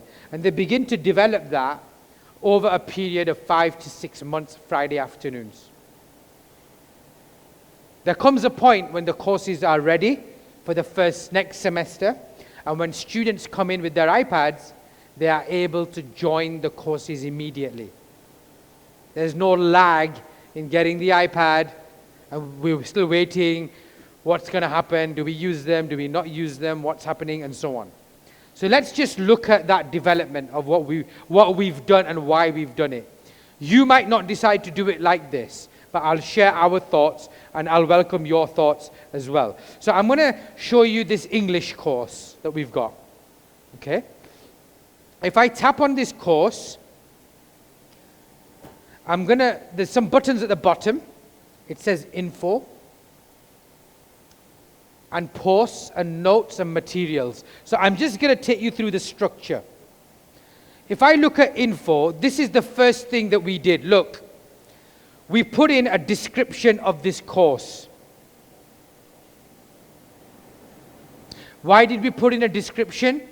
The description has been written for parents. So when parents come in, we tell them this is what this course is about. Of course, it's for children as well, but really, we're explaining to the parents what the children are going to be learning in this course.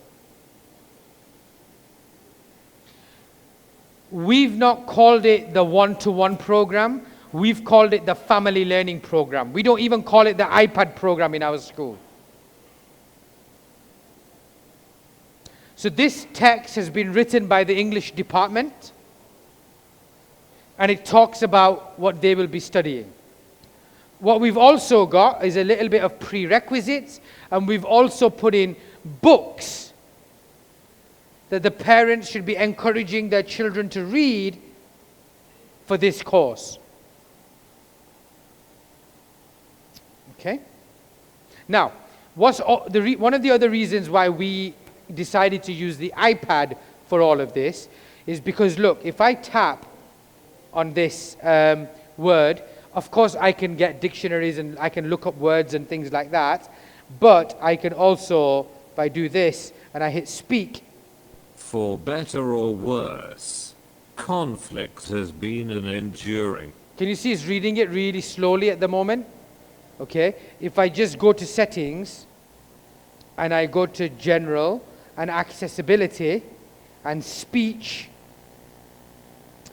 I can set the rate. Speak selection reads selected content. Speak selection reads select. Speak selection reads selected content. Who would this be really useful for?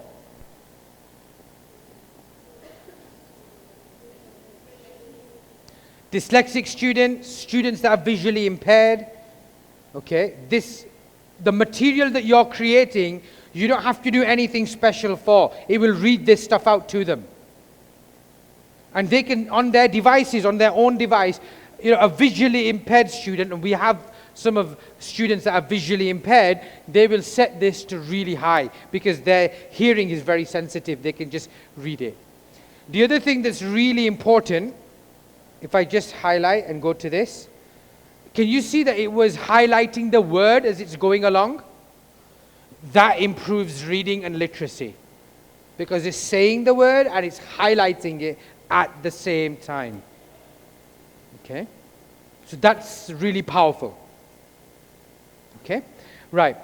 So this is our course, and we do, and this is the English course. If I go to instructor, can you see it's not been done by one teacher? It's been done by the whole department. That's really important. It's the best course that your whole team can produce.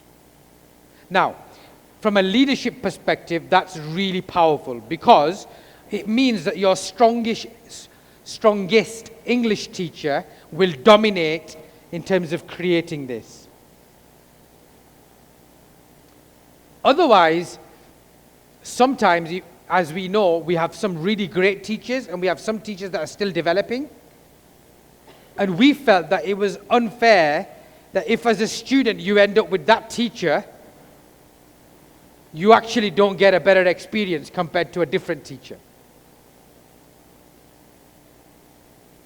So what we decided was we want the team to work together, and what we found is when they are sitting there and they are discussing this course and putting it together, the teachers that are sometimes weaker or new into the profession, they develop faster because they are planning together. Okay? So look, if I just go, so that's instructor. So we put the department here. The email is usually for the head of faculty. So if the student wants to email or the parent even wants to email, it'll go to the head of faculty, and then the head of faculty decides who's going to deal with that, who's going to get in touch and reply back, and so on.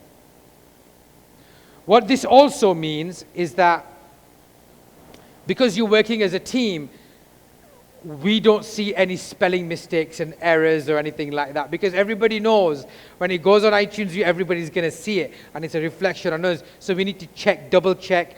Quality assurance is very high. Okay, let me go to outline. So this is outline now. So these are what we call learning challenges. Learning challenge 1, learning challenge 2, learning challenge 3, so on. They are lessons. And they've been planned together as a team. And as an English department, if you've got 4 teachers or 5 teachers in the English department, you may say, okay, I'm going to do lesson 1, 2, and 3. You can do 4, 5, and 6, 7, 8, and 9, and so on. So the workload is shared out.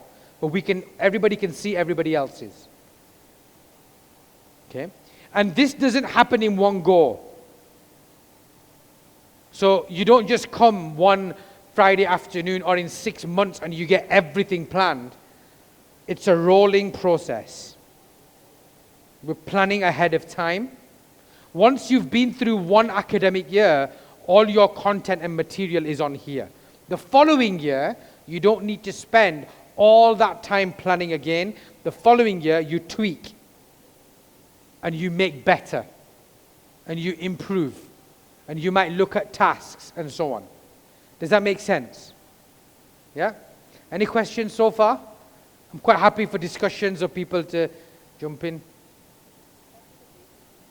Yeah, no, please feel free. Do we have a microphone? Just so that everybody can hear your question. Sorry? Not able to get the speak option. I mean, I've activated the speech over button, but I'm still not getting the speak button. Oh, okay, I'll go through that with you. Don't worry about that for now. It'll be something in the setting. We can switch it on and off. Okay. Any questions about the planning part? We okay so far? Right, so we're going to go the next layer down now. We're going to look at a lesson. What does a lesson look like? So these are actual courses that happen at the school right now. So I'm going to look at the first learning challenge. Who's for the game? So I'm going to go in here. So if you look at this now, all the lessons are on the left-hand side. Learning challenge 1, learning challenge 2, and on the right-hand side, you can see the content for that first lesson. Yeah? So look what happens when I tap on learning challenge 2. Can you see it's changing on the right-hand side? Yeah? So all the material changes. We're going to analyze, we're going to look at one lesson more deeply. Let me look at learning challenge 1. Okay, watch this. So, this is what our teams, the swimmers, this is what they came up with. They said that the first part of a lesson should be, we will call it prior learning. In normal language, you might call it homework. Okay, it's up to you. But we called it prior learning. We didn't want to call it homework, because children can do it anywhere. They don't have to be at home to do it. Okay? So prior learning, what we've said is we want it to be material that children can watch and listen to. And it's going to be about the lesson that's going to happen next. So you've heard of flip learning? Yeah? So we've actually employed the flip learning model. So we've used apps like Explain Everything. And it's just the teacher explaining something like you would in class. But the children have received it beforehand. And they can watch it as many times as they want before they come to class. Okay, so if I go to prior learning here, so it's asking the question, watch the video below, would you have gone to fight in World War I? Why or why not? So it's an open-ended question. It's not just a yes or no answer. And then there's like videos. If I just tap on this, I'll play this video. The teachers, we've shown teachers how to create this on the iPad. Using the same PowerPoints and Keynote, you can put your voice. These teachers put music on it. So this is something that the children would watch.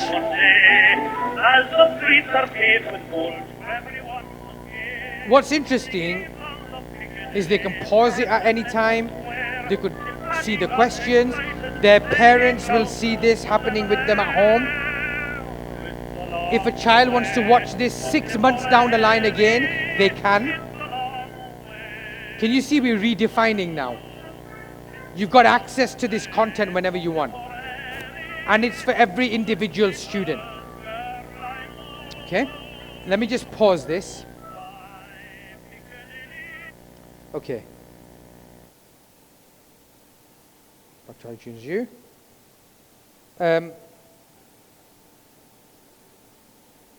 Okay, so that's kind of prior learning. Then what we've done is we've put our learning objectives here. So in the UK, Ofsted are very big on learning objectives. They want us to put every lesson's learning objectives. If you have requirements in terms of your board, in terms of what constitutes good practice in your school here, you can incorporate that within this. It's up to you how you design it. Because iTunes U is a blank canvas. It's up to you what you put in. So if I go to task 1 now, so then we've got different tasks. Task 1, task 2, task 3. Now, you'll see there's up to 6, 7 tasks on here. It doesn't mean that the students have to work through all the tasks. Task 1, task 2. You as the teacher, you're in control. You might say, okay, this table is going to do task 1. You guys are going to do task 3. I want you to do task 4. At the end of the lesson, you're going to present your task. You're going to present yours. You're going to present yours. Okay? You might differentiate. Task 1 and 2 might be very easy tasks. Task 5 and 6 might be very difficult tasks. You know? So it's dynamic. It's up to you how you decide to ask the students to do things. The beauty of this is that the students are not waiting for the teacher to give them the next task. It's all there. So if I'm a very bright student and I want to move along, I can do it. But the teacher still has control, because they can't move on to the next task until they've submitted task 1. And you've given them feedback and you've said it's okay for them to move on. Okay? So the design of these tasks are essential. If I just go to task 3, this is the one on propaganda. And the learning objective is at the top. Now this is the part where we look for the SAMR stuff. Is it substituted? Is it augmented? This is the part where you might say to your students, this is a spelling test. You are not using your iPad for this part. It's on the iPad, but you're not using your iPad. We want you to do this with a pen in your books. It would be on there. Okay? And in other cases, you might be saying to them, okay, so in this, it's asking them to make posters. But what we like about this is that, see the Explain Everything app? It's in iTunes U. So you've put the app in iTunes U as well. You can put videos in there. You can put your office documents, with Microsoft Word, Microsoft PowerPoint, Excel. You could put that in there as well. Google Docs, Google Forms, you could put that in there as well. Okay? And any images, all that sort of stuff is all in here. So all the resources are here. If you've got a worksheet, you want to take a picture of it and you want to put it on, you can. You can put it in there. So all your resources and the design of that learning is all on here. Does that make sense? Any questions? Maybe at the end, I'm not sure. People are thinking, probably thinking about how it would work in your school if you were to do this. Okay? Right, just hold on to that thought. So that's iTunes U. And what we've done is we've made all our courses like this. In fact, our teachers don't plan anywhere else. There's no files, there's no folders. If you as a teacher want to make extra notes somewhere, that's up to you. But the leadership team do not require you to plan that material somewhere else. This is it. And as a teacher, if you were to leave the organization and go somewhere else, we can duplicate the course and give you a copy because you've contributed to it. So your time, energy, effort is not wasted. And what we get back in return as leadership team is that it's worthwhile me making this really good, because I'll be able to use it afterwards anyway. So there's a real investment into the quality of these courses. Okay? Some of our teachers have gone the extra mile and they've even started to kind of make their own video tutorials. So look, we've got this one course and this is on coding. Okay? So this teacher, he's a computer science teacher. He started doing coding on the iPad. Okay? And he's made this, so he's in prior learning as well. And you can see kind of, it's the same kind of approach. Learning challenges, prior learning. It doesn't matter which class you go into as a student, there is always prior learning, there is always task 1. We always use learning challenges. Our language is the same. Parents understand that as well. So if I was to go to this one, and if I just look at this video. Welcome to the fundamentals of Swift. Got volume? In this program, we're going to attempt to help our main character, Byte, collect the gem. We're going to have a quick look at this program. We can see Byte needs to move forward 3 steps before he can collect the gem. We've got 2 commands available for us. We've got move forward and we've got collect gem. The first thing I'm going to do is I'm going to tap on tap to enter, which is on the left hand side. I have two options on the bottom of the screen. The first option is collect gem. The second option is move forward. I can't quite reach the gem yet, so I'm going to move forward. I'm going to move forward 3 times, so I'm going to press move forward 3 times. 1, 2, and 3. Now I feel I'm ready to collect the gem. So I'm going to press collect gem. I'm going to test this program to see if it's going to work. On the right hand side, I'm going to press run my code.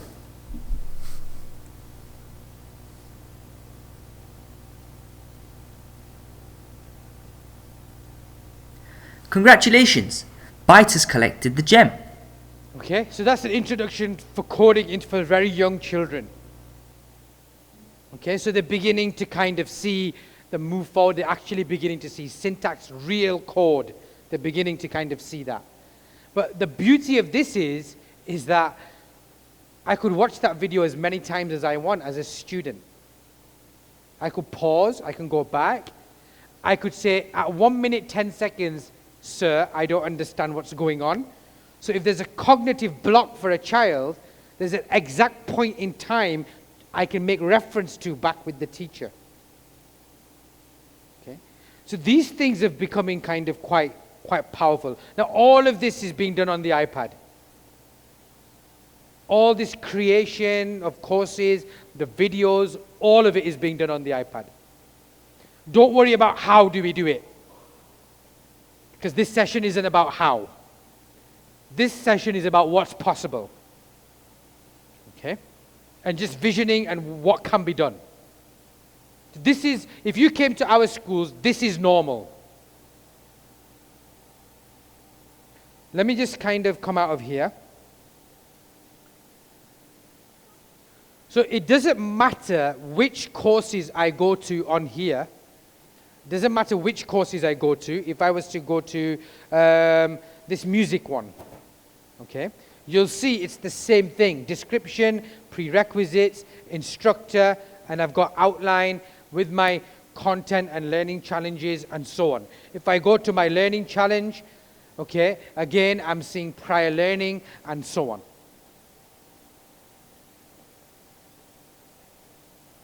So this is what I mean by creating consistency across the board. And teachers begin to kind of plan. This is when the tree huggers let go. Because we understand now, it kind of makes sense, it's across the board. Okay, so this is iTunes U, and it's kind of given you some idea as to what's possible with this. Once you've completed an assignment here, you then need to submit that work back. So earlier on, I made a video, yeah, on Explain Everything, 23 times 11. So that might be a task that I've done, I've completed. How do I submit that back to my teacher? So for that, again, we've simplified it. We've made a decision that we're going to use an app called Shobi, okay? It's important that certain decisions are made so that otherwise people will use lots of different things and it gets confusing. Some people will send through emails. Some people might use a different app. Somebody might use something different. So it becomes very, very confusing. Okay? So Shobi is the place where we submit things back to teachers. So do you have Shobi on your iPad? Okay, we're going to do something. Just don't do anything yet, okay? You're going to sign up, but you're going to sign up as a student. Okay, it's going to ask you, are you a teacher, are you a parent, or are you a student? I want you to sign up as a student. Okay, have a go. Let's get you signed up.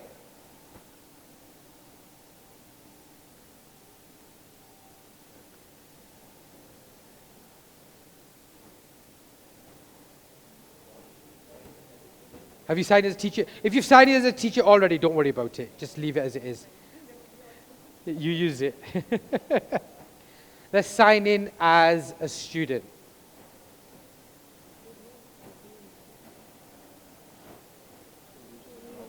You got it? Just do sign up for free. There, I'm a student. Is it missing?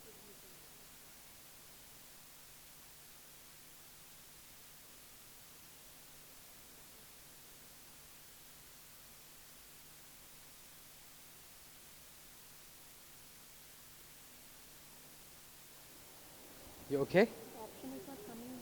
For, oh, hang on.